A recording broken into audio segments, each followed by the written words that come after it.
विष्णु जैन जी, आज कोर्ट ने जो रूलिंग दी है, जो ऑर्डर दिया है, क्या इसके बाद ये साफ हो गया है कि कोई भी कारण नहीं है कि 1991 का places of worship act Mathura में कृष्ण जन्मभूमि पर लगे, क्योंकि यही एक मेजर पॉइंट दिया गया था मुस्लिम पक्ष के द्वारा। आप क्या मानेंगे आज? जी नाविका जी, सबसे पहले आपको नमस्कार। और मैं ऐसा मानता हूं कि आज ऑनरेबल इलाहाबाद हाई कोर्ट ने एक बहुत ही महत्वपूर्ण वर्डिक्ट दिया है, और जिसे कहेंगे जो फ्रंट लाइन डिफेंस था शाही ईदगाह मस्जिद का, और उनका यही कहना था, और हम लोग बराबर हर जगह यही देखते आ रहे हैं, उनका यही कहना था कि भाई ये case places of worship act 1991 से बाधित है, ये केस नहीं चल सकता है। अब इसमें हमारे दो तर्क थे। पहला तर्क ये है, जो आप अगर शाही ईदगाह मस्जिद के पूरे विवाद का अगर अध्ययन करेंगे तो हमने इसमें आर्कियोलॉजिकल सर्वे ऑफ इंडिया का नोटिफिकेशन दिखाया ऑनरेबल हाई कोर्ट के सामने, जिसमें ये मेंशन्ड है कि ये एक एएसआई प्रोटेक्टेड मॉन्यूमेंट है, और प्लेसेस ऑफ वर्शिप एक्ट में स्वयं लिखा हुआ है कि अगर कोई एएसआई प्रोटेक्टेड मॉन्यूमेंट है तो वहां पे प्लेसेस ऑफ वर्शिप एक्ट लागू नहीं होगा। Point number 1। पॉइंट नंबर 2 ये है Navika ji, places of worship act religious character ascertain करने की इजाजत देता है, धार्मिक स्वरूप तय करने की इजाजत देता है। अगर अपनी बात को उदाहरण से समझाऊं, अगर मैं किसी मंदिर में घुस के नमाज पढ़ लूं तो धार्मिक स्वरूप नहीं बदलेगा, और वाइसी वर्षा अगर कोई मस्जिद में घुस के पूजा कर ले, मूर्ति रख दे, तो मस्जिद का धार्मिक स्वरूप नहीं बदलेगा। इसीलिए 15 अगस्त 1947 से पहले, 15 अगस्त 1947 को और 15 अगस्त 1947 के बाद इस जगह का हमेशा से धार्मिक स्वरूप एक हिंदू मंदिर का था। ये जबरन एक केस ऑफ इलीगल इंक्रोचमेंट है, और इसके लिए इलाहाबाद हाईकोर्ट का ज्ञान व्यापी के केस में भी हमने रिलाई किया। बहुत वेल रिटन जजमेंट आया था honourable mister justice Rohit Ranjan Agarwal द्वारा 19 दिसंबर 2023 को, जिसमें उन्होंने कहा था कि places of worship act religious character को एसर्टेन करने की इजाजत देता है। तो ये दो आधार बने थे, मुझे लगता है मुख्य आधार, जिसके बेसिस पे आज ऑनरेबल इलाहाबाद हाई कोर्ट ने शाही ईदगाह मस्जिद की एप्लीकेशन रिजेक्ट की, ऑर्डर 7 रूल 11 की, और प्लेसेस ऑफ वर्शिप एक्ट का आर्गुमेंट खारिज किया है। बाकी जो आर्गुमेंट्स हैं वफ एक्ट 1995 के, स्पेसिफिक रिलीफ एक्ट के, लिमिटेशन के, ऑर्डर 23 रूल 3 के, उसके लिए भी हमने काफी डिटेल्ड सबमिशन और compilation honourable Allahabad high court के सामने फाइल किया था। 4 महीने की काफी डिटेल्ड हियरिंग हुई, और उसके बाद आज ऑनरेबल हाई कोर्ट ने अपना निर्णय सुनाया। वारिस पठान जी, आपकी एक बहुत बड़ी दलील थी कि places of worship act of 1991 के आने के बाद काशी, मथुरा, यहां पर कोई भी सवाल नहीं उठाया जा सकता। आज इलाहाबाद हाईकोर्ट की रूलिंग के बाद उन्होंने कहा यहां तो अप्लाई ही नहीं होता प्लेसेस ऑफ वर्शिप एक्ट। अब इस पर आप क्या कहेंगे? ये बीजेपी सरकार देश को 1992 बाबरी के एरा में ले जाना चाहती है। इलाहाबाद हाई कोर्ट ने आज डिसमिस किया मुस्लिम साइड का जो मेंटेनेबिलिटी का पिटीशन था ऑर्डर 7 रूल 11 सीपीसी के तहत। उसको अब ऑर्डर आया है, उसको पढ़ेंगे, और मुझे यकीन है कि जो मस्जिद कमेटी है उसको डेफिनेटली इस ऑर्डर के अगेंस्ट रिव्यू में जाएगी। अब हमारा ये वाकई जो वकील ने भी आर्ग्यू किया था नविका जी, उनका आर्ग्यूमेंट यही था कि दो पार्टीज ने एक कॉम्प्रोमाइज किया था, एंटर इनटू एन एग्रीमेंट। दोनों कॉम्प्रोमाइज हुआ था 12/10/1968 में, और वो कंफर्म हुआ था सिविल सूट के जज जो डिसाइड हुआ था 1974 में।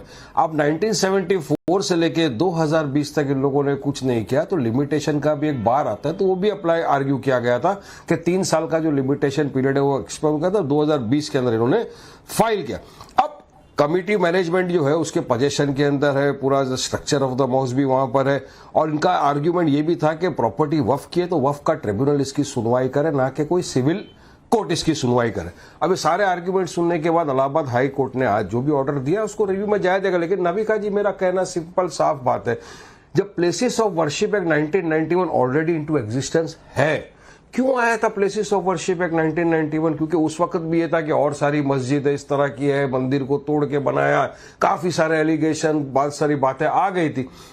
पार्लियामेंट में डिसाइड हुआ आफ्टर हियरिंग, सबको, सारे मेंबर ऑफ पार्लियामेंट ने अपनी अपनी बातें रखी। उसके बाद पार्लियामेंट के जरिए ये कानून पास हुआ कि 15 अगस्त 1947 उस दिन तक जो भी इस तरह के मॉन्यूमेंट्स, मस्जिद, स्ट्रक्चर्स है, उसका नेचर और कैरेक्टर आप चेंज नहीं कर सकते, वो साफ है। और आज इस वक्त तक places of worship act 1991 existence में है, वो हटा नहीं है। तो इस तरह का ये सब चीज लाना, ये की चीज दर्शाता है कि जो भाजपा है ना, उसको अपने सिर्फ पोलराइजेशन करना है, ये पॉलिटिकल मूवमेंट आ गया है। वरना बाबरी के वक्त सब रुक जाता। अभी तो इस तरह से बोले और 40,000 मस्जिद बाकी है, ये तो सिर्फ झांकी है, काफी सारी चीजें आ रही है। अब मोदी को सोचना चाहिए कि पब्लिक ने मैंडेट दे दिया है, अयोध्या में आपने हमारी बाबरी मस्जिद शहीद कर दिया, आपने मंदिर बना दिया, चलिए आपकी आस्था का था, जो भी था, देश तो संविधान से चलेगा। मगर वहां के लोगों ने बीजेपी को हरा दिया।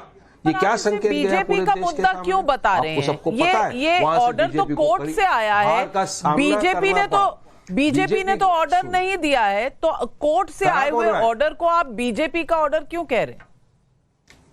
नहीं नहीं नहीं नहीं नहीं, आप इतनी सरलता के साथ बीजेपी को क्लीन चिट नहीं दे सकते नाविका जी। आपको ही मालूम है कि सरकार किसकी है? बीजेपी की। करा कौन रहा है? बीजेपी। क्यों करा रहा है? क्योंकि उनको पोलराइजेशन करना है।